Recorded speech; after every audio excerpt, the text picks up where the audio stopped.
എൻ്റെ ഫാദർ കമ്പനിയിൽ ജോലി ചെയ്തുകൊണ്ടിരിക്കുന്ന സമയത്ത് തന്നെ യേശുദാസിൻ്റെ ഓർക്കസ്ട്രയിൽ ടൈമിംഗ് വായിക്കുന്ന ആളായിരുന്നു. അങ്ങനെ ഏകദേശം ഒരു 26 വർഷം യേശുദാസിൻ്റെ കൂടെ തന്നെ ടൈമിംഗ് കൈകാര്യം ചെയ്തുകൊണ്ടിരുന്നു. അതുകൊണ്ട് ദാസേട്ടൻ എന്നും പറയാറുണ്ടായിരുന്നു, എന്നും അണ്ണനൊരു സീറ്റ് ഇവിടെ ഒഴിഞ്ഞു കിടപ്പുണ്ടാവും, അത് അണ്ണന് മാത്രമുള്ളതായിരിക്കും എന്ന് പറയാറുണ്ടായിരുന്നു. എൻ്റെ മൂത്ത സിസ്റ്ററിൻ്റെ വിവാഹം കഴിപ്പിച്ച് തന്നത് തന്നെ ദാസേട്ടനാണ്.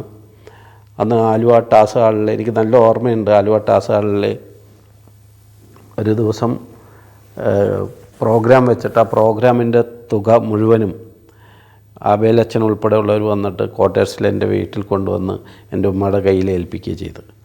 എത്രയോ രൂപ, 10,000-20,000 ഉറുപ്പികയായിട്ടാണെന്ന് എൻ്റെ ഒരു ഓർമ്മ. ആ തുകയിലാണ് എൻ്റെ മൂത്ത സിസ്റ്ററിൻ്റെ വിവാഹം നടന്നത്. ആ വിവാഹത്തിൻ്റെ സമയത്ത് എല്ലാ കലാകാരന്മാരും, കൊച്ചിയിലെ മുഴുവൻ കലാകാരന്മാരും അതിൽ പങ്കെടുത്തിട്ടുണ്ടായിരുന്നു. ആ കല്യാണവുമായി ബന്ധപ്പെട്ടുകൊണ്ട്